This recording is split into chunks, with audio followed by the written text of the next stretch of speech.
नमस्कार, मैं हूं कपिल मिश्रा और आप देख रहे हैं हमारा विशेष कार्यक्रम छत्तीसगढ़ के बात हमारे साथ। आज बात छत्तीसगढ़ में कानून व्यवस्था पर हो रही सियासत की।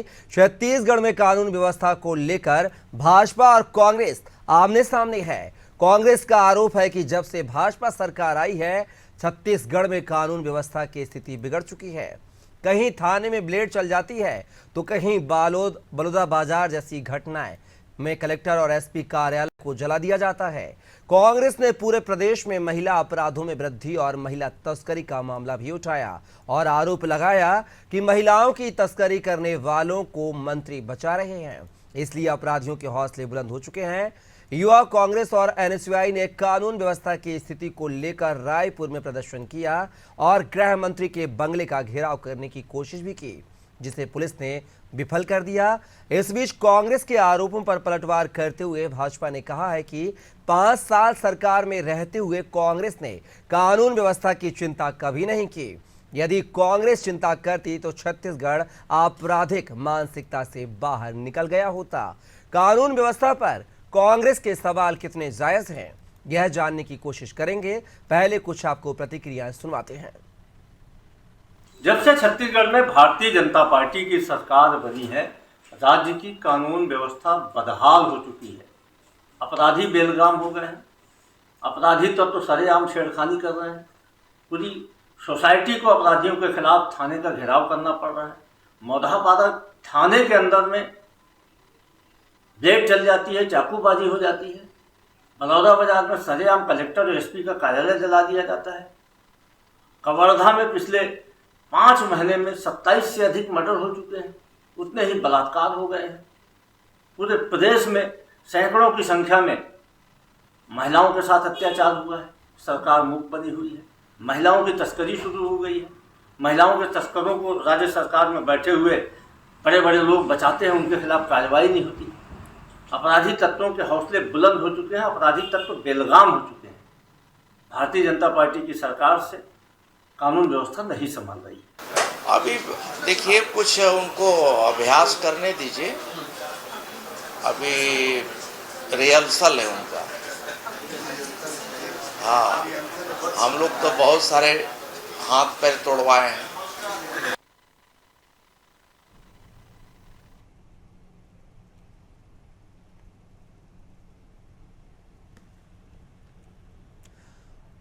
तो जी हां, कानून व्यवस्था पर सियासत, इस पूरे मुद्दे पर हमारे साथ चर्चा के लिए कुछ पैनलिस्ट जुड़ गए हैं। उनका परिचय करवा देता हूं आपके साथ। जसविंदर सिंह बग्गा बीजेपी प्रवक्ता, शिल्पा दिवांगन कांग्रेस प्रवक्ता, मनीष बोरा वरिष्ठ पत्रकार हमारे साथ जुड़ गए हैं। आप तीनों मेहमानों का बहुत बहुत स्वागत है हमारी इस खास पेशकश में। मेरा पहला सवाल बीजेपी प्रवक्ता से है।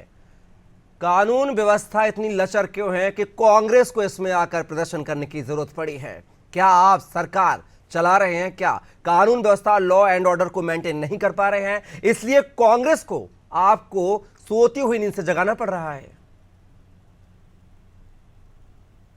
देखिए, कांग्रेस तो विपक्ष में है, उसका काम है सरकार को घेरना, चाहे मुद्दा हो चाहे ना हो।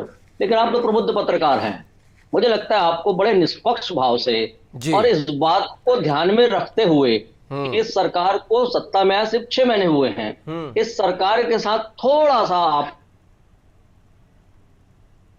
हुए अपनी भाषा को करना चाहिए था। बड़ा कठोर शब्दावली आप इस्तेमाल करते हुए सरकार और क्या क्या पता नहीं। लेकिन खैर, मैं इस विषय को उसी बिंदु पे लेके आना चाहता हूं जिस बिंदु से आपने प्रारंभ करने की कोशिश की है, कानून और व्यवस्था।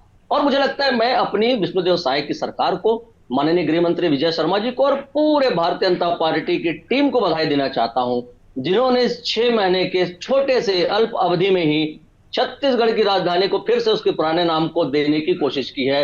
जो नाम रायपुर कभी चाकूपुर के नाम से जाना जाता था कांग्रेस के 5 वर्ष के शासनकाल में, हमारी भारतीय जनता पार्टी की सरकार ने आते ही उसे फिर से न्याय देते हुए, अपराध से मुक्ति दिलाते हुए और फिर से रायपुर का नाम देने की कोशिश की। मैं बधाई देता हूं अपनी पूरी कानून व्यवस्था के। अगर अपन निष्पक्ष रूप से बात करना चाहें तो अपने को 5 वर्ष के कांग्रेस सरकार को भी देखना होगा कि किस प्रकार कांग्रेस की सरकार ने अपने 5 वर्ष के कार्यकाल में छत्तीसगढ़ को अपराध गढ़ बना दिया था। अब किस प्रकार छोटी छोटी बातों पे मॉब लिंचिंग हो जाया करती थी। चाहे भिलाई का विषय मलकीत सिंह का आप ले लें, चाहे बीरनपुर में भुवनेश्वर साहू का विषय ले लें, कवर्धा का भगवा ध्वज का विषय तो कानून व्यवस्था के फेल होने की सबसे बड़ा उदाहरण है भूपेश बघेल सरकार का। मैं बस्तर ले जाऊं आपको, जहां आदिवासी और आदिवासियों के बीच में लड़ाई करवाने की कोशिश की गई, जहां धर्मांतरण को लेकर लगातार जातीय संघर्ष पैदा करने की कोशिश की गई। यानी 5 वर्षों में भूपेश के नेतृत्व की कांग्रेस सरकार ने छत्तीसगढ़ को अपराधगढ़ बना दिया था। और भारतीय जनता पार्टी ने, जिन्होंने रेडी थी कि हम कानून व्यवस्था का राज फिर से यहां पर निर्धारित करेंगे, हमने 5-6 माह की छोटी सी अवधि में, जिसमें आपको ख्याल है 2-2.5 महीने तो आचार संहिता में निकल गए लोकसभा चुनाव के, उसके बावजूद इस छोटे से कार्यकाल में भी भारतीय जनता पार्टी ने कानून व्यवस्था को फिर से स्थापित करने सफलता प्राप्त की है। देखिए, लगातार संगठित अपराध पे हम नकेल कसते जा रहे हैं। नशे के खिलाफ कितनी बड़ी कार्रवाइयां हुई आपको पता है। आप तो देखिए, रायपुर जो राजधानी है छत्तीसगढ़ की, वहां के महापौर के सबसे दाएं हाथ जो लगातार गांजा की तस्करी में लिप्त थे, पिछले 5-10 वर्षों से उसे जिलाबद्ध करने की पूरी कार्रवाई हुई है। और बस्तर पहुंची है साहब, कानून व्यवस्था साफ सरकार तो आपकी है ना बग्गा जी। कानून व्यवस्था पर लगाम लगाने वाले नशे का कारोबार अगर फल फूल रहा है तो उसमें खामियां सरकार की रहेंगी ना। आखिर क्यों नहीं बंद करा पाई सरकार?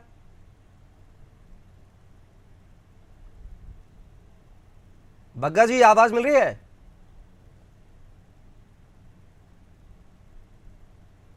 चलिए, शिल्पा देवंगन जी, आपने यहां पर सुना है कि उन्होंने आपकी सरकार की पूर्ववर्ती भूपेश बघेल सरकार पर आरोप लगाए हैं। सिर्फ 6 महीने के छोटे सी अवधि में 125 से ऊपर नक्सल। हेलो, आप बग्गा जी, आप बने रहिएगा हमारे साथ। मैं आप पर आऊंगा, आप प्रतिक्रिया ले लेते हैं शिल्पा जी से। शिल्पा जी, पूर्ववर्ती सरकार पर आरोप लगे हैं कि अपराध का गढ़ जो है भूपेश सरकार ने छत्तीसगढ़ को बनाया था। अगर वो कानून व्यवस्था पर नकेल कसती तो आज ये प्रदेश है इस तरह की घटनाएं सामने नहीं आती। इस पर आप क्या कहेंगे बग्गा जी के सवाल पर? जी नमस्कार। देखिए, डबल इंजन की तथाकथित सरकार ये जो आज तक रटते आए हैं कि प्रदेश में भी इनकी सरकार है और आज देश में भी सरकार है, दोनों जगह सरकार है, तो भाई इनको अपने कानून व्यवस्था, प्रशासनिक व्यवस्था पर कड़ाई करने के लिए क्या जरूरत पड़ रही है? कांग्रेस पर आरोप लगाने की जरूरत पड़ रही है। ये आज तक यदि अपने कामों पर ध्यान दिए होते तो न तो अपराधों में वृद्धि होती, न तो छत्तीसगढ़ जैसे शांत प्रदेश में बलौदा बाजार जैसी जो घटना घटी है, जो मामले आए हैं, जो आगजनी हुई है, वो नहीं होती। ये अपने कामों पर ध्यान तो देते नहीं। कांग्रेस की तरफ इसी स्वभाव के कारण जो है पूरे प्रदेश की जनता अपराध को भुगत रही है और अपराधियों को संरक्षण मिल रहा है। 15 साल के जो सरकार थी भारतीय जनता पार्टी की, उसमें भी कई अपराधियों को, बड़े बड़े अपराधियों को संरक्षण देने का कार्य। बग्गा जी कुछ कहना चाह रहे हैं, प्रतिक्रिया दे दीजिए बग्गा जी आप भी। मैं बलौदा बाजार की घटना पे एक गंभीर बात आपसे करना चाहता हूँ। बलौदा बाजार की घटना एक बहुत सामाजिक विषय को लेकर प्रारंभ हुई थी, जिसपे सरकार ने संवेदनशीलता के साथ त्वरित निर्णय करते हुए समाज के साथ बात की, समाज के लोगों के साथ बात की, उनके प्रमुख नेताओं से, धर्मगुरुओं से बात की, न्यायिक जांच की घोषणा कर दी गई थी। उसके बाद भी मामला नहीं सुलझा बग्गा जी, उसके बाद भी मामला नहीं सुलझा। उस विषय को हवा देते हुए कांग्रेस के प्रश्रय में कांग्रेस के नेताओं के द्वारा इस विषय को उकसाने की कोशिश की गई है। इस विषय पे राजनीतिक लाभ लेने की कोशिश संज्ञान में आया था, तभी इस बात को गंभीरता से लेना चाहिए। सरकार में बैठने के बाद ये तो अपने दायित्व भूल जाते हैं और इसीलिए मई की घटना को सामाजिक लोगों ने जो संज्ञान पे दिया था उसमें हमने सारे विषय पे समाज के लोगों से बात की थी। शिल्पा जी, आपके कांग्रेस के एक विधायक ने वहां जाके विषय को राजनीतिक रूप दिया है।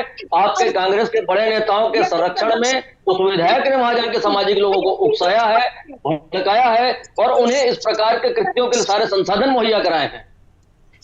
चलिए, शिल्पा जी और बग्गा जी, आप दोनों को रोकना चाहूंगा। हमारे साथ जो है वरिष्ठ पत्रकार जुड़े हुए हैं, मनीष जी, क्या लगता है छत्तीसगढ़ में क्या वास्तविकता में लॉ एंड ऑर्डर की स्थिति लचर है? जिस तरीके से जो घटना सामने आई है मौदापारा में कि 2 दिन से लगातार वहां पर लॉ एंड ऑर्डर की स्थिति बिगड़ी हुई है और पुलिस महकमे के सामने वहां पर बॉटल में पेट्रोल बम फेंके जाते हैं, थाने के अंदर ब्लेड चल जाती है। क्या सही तरीके से जो अधिकारी, प्रशासनिक अधिकारी काम कर पा रहे हैं? इसलिए निश्चित रूप से कुछ चीजें तो ऐसी है जिस सत्यता को स्वीकार करना पड़ेगा। पहली सत्यता यह है कि भारतीय जनता पार्टी की छत्तीसगढ़ में सरकार बने वैसे 6 महीना हुआ है, लेकिन माना जाए तो 3 महीना ही हुआ है। 3 महीने के अंदर दूसरी सत्यता ये कि प्रदेश में कानून व्यवस्था की स्थिति को लेकर के निश्चित रूप से चिंताजनक तो है। तीसरी बात यह कि यदि कानून व्यवस्था की स्थिति जैसा कि बग्गा जी कह रहे थे कि सब कुछ बहुत अच्छा है, तो 3 महीने के आपके कार्यकाल के अंदर भी कांग्रेस को इतना बड़ा प्रदर्शन करने की स्थिति क्यों है? चीजों की बड़ौदा बाजार की घटना को लेकर के जो सारी चीजें आ रही है, मुझे लगता है उसको इस सत्यता को स्वीकार करना होगा कि निश्चित रूप से सरकार का इंटेलिजेंस फेलियर वहां पर हुआ है और एक स्थिति बनी है कि इतनी बड़ी घटना एसपी और कलेक्टर के कार्यालय को पूरी तरीके से खोल दिया गया। तो इतनी बड़ी घटना, जैसा कि मैं सुन रहा था बग्गा जी कह रहे थे कि एक पार्टी विशेष के लोग वहां पर गए, उन्होंने जाकर के भड़काऊ भाषण थे, सारे साधन उपलब्ध कराए। तो इस बात में सच कितनी है कि जांच के बाद पता चला कि आपके पास सच है बग्गा जी, सब कुछ हो रहा था तो आपकी सरकार, आपकी पुलिस, आपका इंटेलिजेंस कहाँ हो रहा था?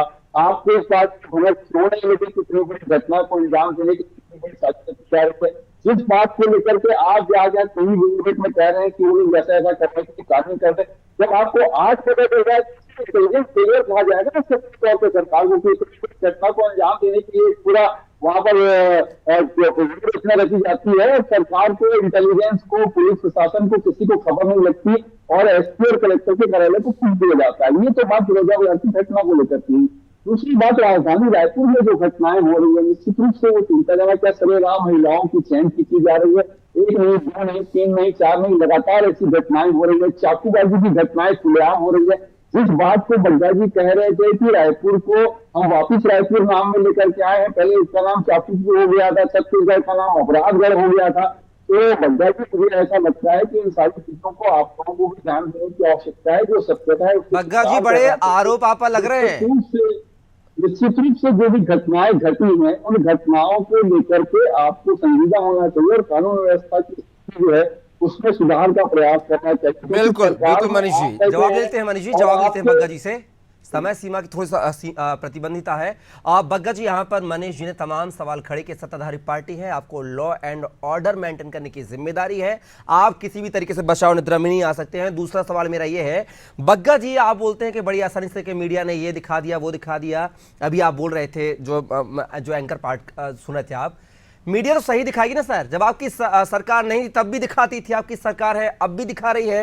लेकिन बग्गा जी क्या बोलते हैं, जिम्मेदारी से पल्ला झाड़ लेना है बड़ा आसान होता है। चलिए मैं घटना बता देता हूं। 4 महीने पहले बिलासपुर में रास्ते से सामान हटाने को लेकर 2 लोगों की पीट कर हत्या कर दी जाती है। बिलासपुर का मामला है जिसका वीडियो भी वायरल हुआ था। 2 महीने पहले छत्तीसगढ़ में किसान की कुल्हाड़ी से काट दिया जाता है, खेत में पंप हाउस के पास उसकी खून से लथपथी लाश मिल जाती है। साथ ही मैं आपको बता दूं, जब भूपेश बघेल की सरकार थी 2018 से 2023 तक, तब आप ही के पूर्व सीएम डॉक्टर रमन सिंह का एक ट्वीट देखिए आप, जिसमें लिखा है कि कांग्रेस पूरी बारात लेकर प्रदेश का विकास देखने का न्योता देने गई थी राहुल गांधी जी को। राहुल गांधी ने कोई अटैक किया है, जंगल राज बना दिया है, हत्या डकैती, बेटियों के साथ दुष्कर्म की घटनाएं लगातार हो रही हैं। यह ट्वीट आप भी देख लीजिएगा, रमन सिंह का ट्वीट है। तारीख में बता देता हूं आपको, तारीख जो है 16 सितंबर को 2021 का ट्वीट है।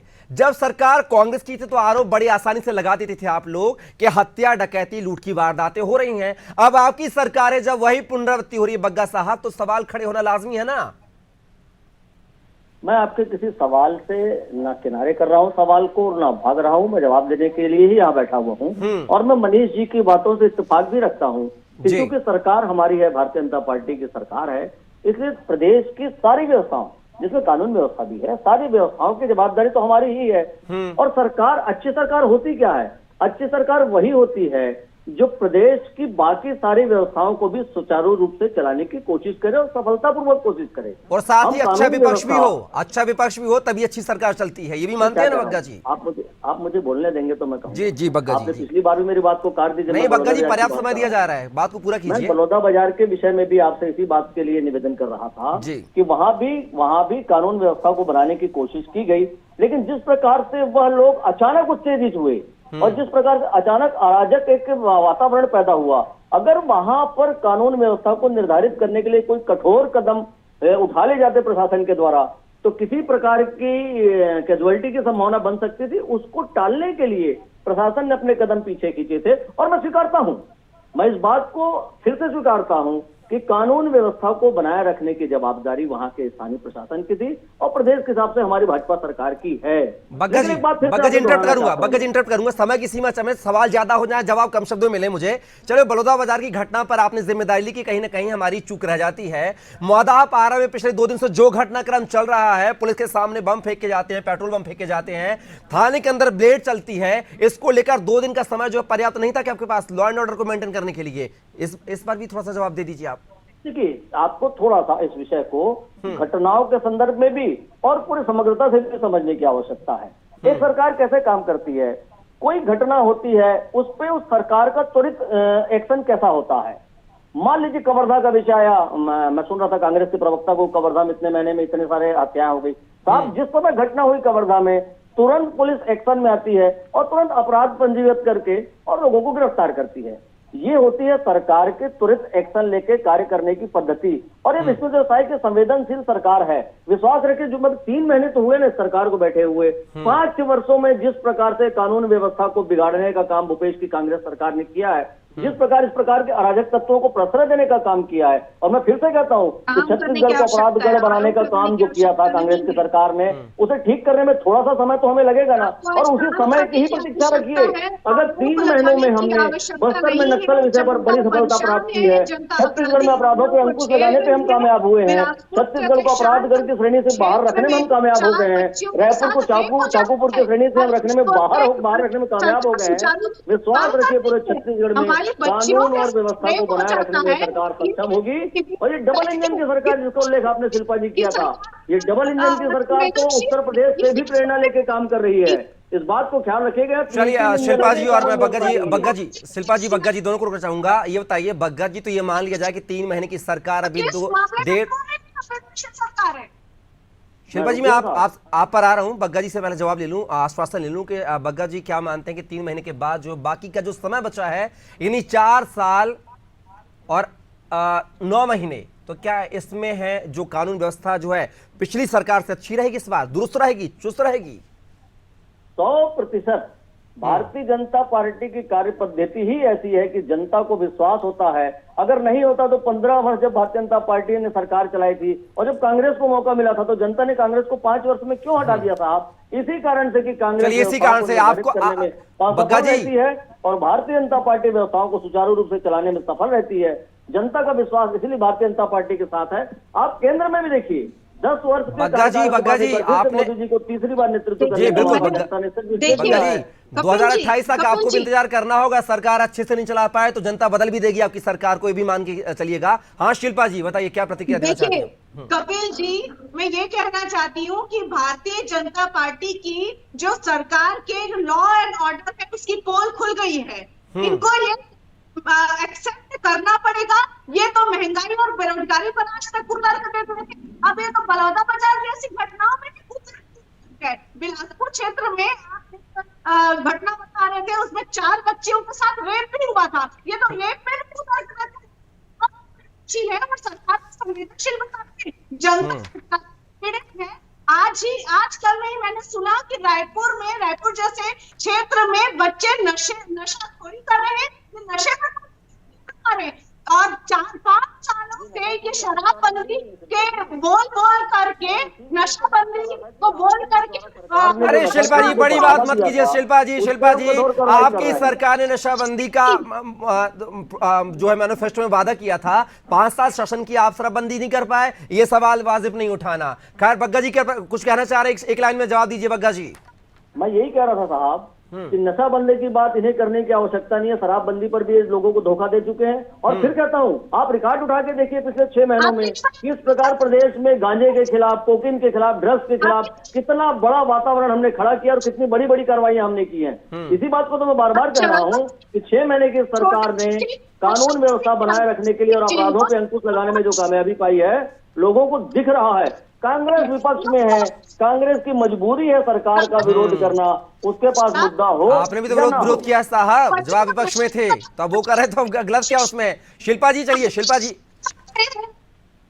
शिल्पा जी मुझे ये बता दीजिए, आप तमाम आरोप प्रत्यारोप लगा रही हैं सत्ताधारी पार्टी पर, बीजेपी की सरकार पर, लेकिन पूर्ववर्ती सरकार भूपेश बघेल की सरकार 5 साल रही है। जरा मैं आपके आंकड़े भी गिना देता हूं। एनसीआरबी की रिपोर्ट बोल रही है कि 2018 में 98,233 क्राइम हुए हैं छत्तीसगढ़ में। 2019 में 96,561 क्राइम हुआ है। 2020 में 1,03,173 क्राइम का ग्राफ हुआ है। इन ग्राफों पर क्या कहेंगी आप शिल्पा जी, बताइए आप।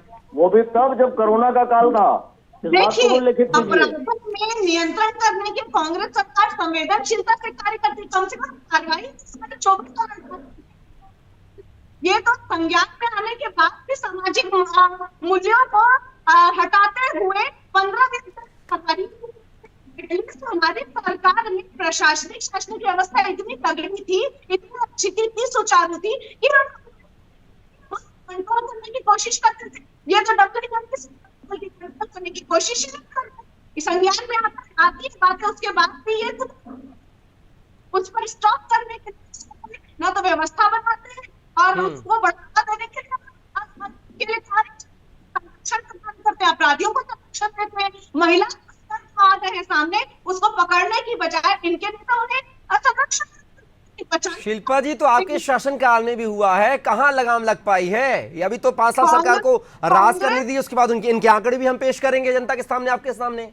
कितने कांग्रेस के शासनकाल में कार्रवाई सुचारू रूप से होती थी। पूछ लीजिए, कार्रवाई हो जाती थी। अनवर ढेबर को और क्यों अमन पंडित त्रिपाठी को यूपी पुलिस भाग ले गए, ये भी पूछ लीजिए। आज तो कानून व्यवस्था, इनके अपराध सिर्फ छत्तीसगढ़ में नहीं थे, उत्तर प्रदेश में भी इनके अपराध दर्ज हुए हैं। इनके लोगों को पुलिस पकड़ के ले गई है।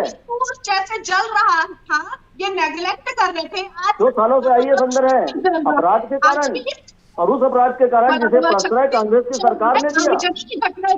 कांग्रेस की सरकार के प्रश्रय के कारण शराब घोटाला हुआ, लोग अंदर हैं, कोयला घोटाला हुआ। चलिए, बग्गा जी और शिल्पा जी, मैं दोनों को रुकना चाहूंगा, सीधा मैं रुक करूंगा मनीष जी का। मनीष जी, क्या लगता है कि छत्तीसगढ़ के जिस तरीके के हालात सामने आ रहे हैं, चाहे बात करें हम बलौदाबाजार की घटना की बात करें, चाहे हम बिलासपुर की बात करें, चाहे हाल ही में पिछले 2 दिनों से जो तांडव राजधानी रायपुर के मौदाह पारा में मचा हुआ है, इसको लेकर बात करें, क्या लगता है कि पूर्ववर्ती सरकार जिस तरह के आरोप लगा रहे हैं बग्गा जी की, पूर्ववर्ती सरकार ने लॉ एंड ऑर्डर मेंटेन किया हो तो आज ये दुर्दशा प्रदेश की नहीं होती? हालांकि अब वर्तमान विपक्ष जो है, सरकार बीजेपी सत्ताधारी पार्टी पर आरोप लगा रही है, इसको लेकर क्या कुछ कहेंगे कि आखिर क्या कुछ खामियां सरकार में रही हैं? अभी चूंकि सरकार अभी बीजेपी की, हम इस पर इस बात करेंगे, और सरकार को ऐसे क्या कुछ कदम उठाने चाहिए ताकि इस तरह के अपराधों पर नकेल कसी जा सके?